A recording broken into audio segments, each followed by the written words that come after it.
Hi అండి, welcome back to my channel. ఈ వీడియోలో ఉగాది స్పెషల్ బొబ్బట్లను టేస్టీగా ఈజీగా ఎలా చేసుకోవాలో చూద్దాం. ఇక్కడ నేను ఒక కప్పు శనగపప్పు తీసుకున్నాను. గ్రామ్స్ వైజ్గా అయితే 200 గ్రామ్స్ ఉంటుంది. ఇప్పుడు ఈ పప్పుని 2-3 సార్లు కడగాలి. ఈ విధంగా కడిగిన పప్పులో వాటర్ పోసి 1 గంట సేపు నానబెట్టుకోవాలి.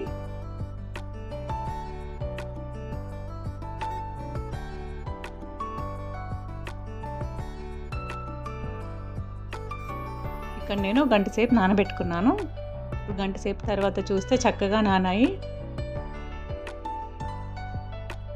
ఇప్పుడు ఈ విధంగా నాన్న పప్పును ఒక కుక్కర్లోకి తీసుకోవాలి. మనం కుక్కర్లో అయినా ఉడకబెట్టుకోవచ్చు, లేదంటే నార్మల్ గిన్నెలో అయినా ఉడకబెట్టుకోవచ్చు. ఇప్పుడు ఈ విధంగా కుక్కర్లోకి తీసుకొని మనం 1 కప్పు శనగపప్పు తీసుకున్నాం కదా, 2 కప్పులు వాటర్ పోసి ఉడకబెట్టుకోవాలి 3 విజిల్లు వచ్చేంత వరకు. ఈ విధంగా పోసి నానబెట్టుకోవాలి.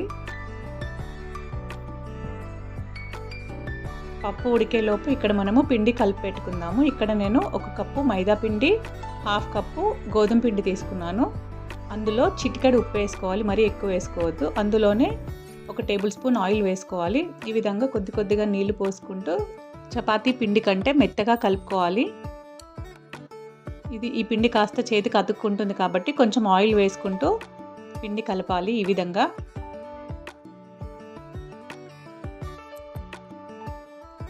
ఈ పిండి ఎంత బాగా కలిపితే మనకి బొబ్బట్లు అంత స్మూత్గా వస్తాయి. చూసారా, ఈ విధంగా చక్కగా కలిపి పక్కన పెట్టుకోవాలి. 1 అరగంట పక్కన పెడితే చక్కగా పిండి నానుతుంది. ఇక్కడ మరోవైపు పప్పు కూడా ఉడికింది.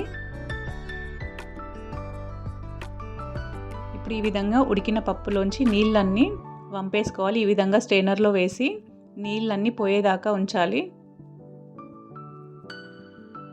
ఇప్పుడు ఈ పప్పుని మిక్సీ జార్లోకి తీసుకోవాలి. ఇప్పుడు ఈ పప్పుని ఈ విధంగా మెత్తగా రుబ్బుకొని పెట్టుకోవాలి.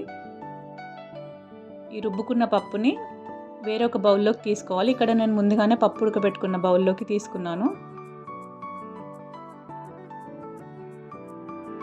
ఇప్పుడు ఇందులోనే 1 కప్పు శనగపప్పుకి 1 కప్పు బెల్లం అయితే కరెక్ట్ క్వాంటిటీ, మనకు స్వీట్నెస్ సరిపోతుంది.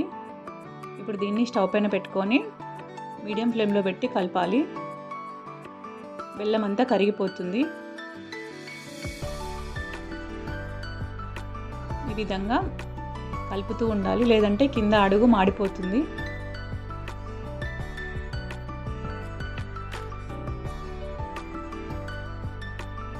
ఇప్పుడు ఇందులో కొంచెం యాలకుల పొడి వేసుకోవాలి, ఫ్లేవర్ బాగుంటుంది. అలాగే 1 టేబుల్ స్పూన్ నెయ్యి కూడా వేసుకోవాలి. దీన్ని కలుపుతూ ఉండాలి. ఇప్పుడు ఈ విధంగా బెల్లం కరిగి మనకు పూర్ణం పలచబడుతుంది.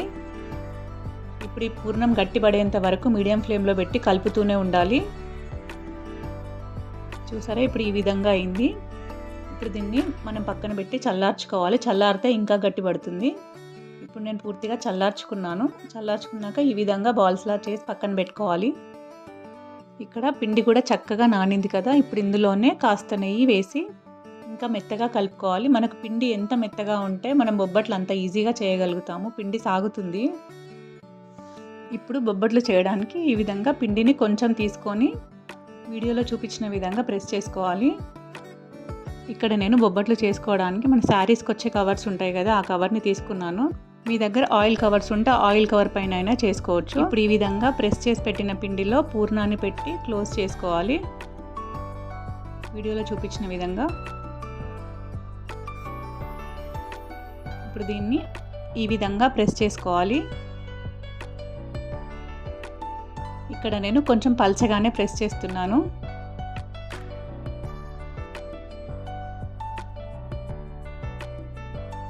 మరో పక్క ప్యాన్ పెట్టి అది హీట్ అయ్యాక దానిపైన కొంచెం నెయ్యి వేసి మీడియం ఫ్లేమ్లో పెట్టుకొని కాల్చుకోవాలి. కొంచెం నెయ్యి వేసుకుంటూ కాల్చుకోవాలి.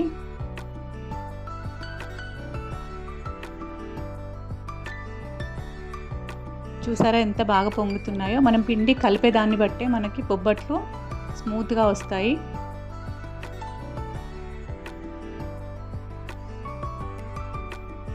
ఈ విధంగా కాల్చుకొని ఈ బొబ్బట్లని ఇలాంటి వెడల్పాటి గిన్నెలో పెట్టుకొని మనం కవర్ చేసి పెడితే ఈవినింగ్ వరకైనా మెత్తగా ఉంటాయి. చూడండి ఎలా ఉన్నాయో. మీరు ఒకసారి ఈ విధంగా ట్రై చేసి చూడండి. చేయరాని వాళ్ళు కూడా ఈజీగా చేయగలుగుతారు. ట్రై చేసి ఎలా వచ్చిందో కామెంట్ సెక్షన్లో కామెంట్ చేయండి. Thank you for watching this video and subscribe to my channel.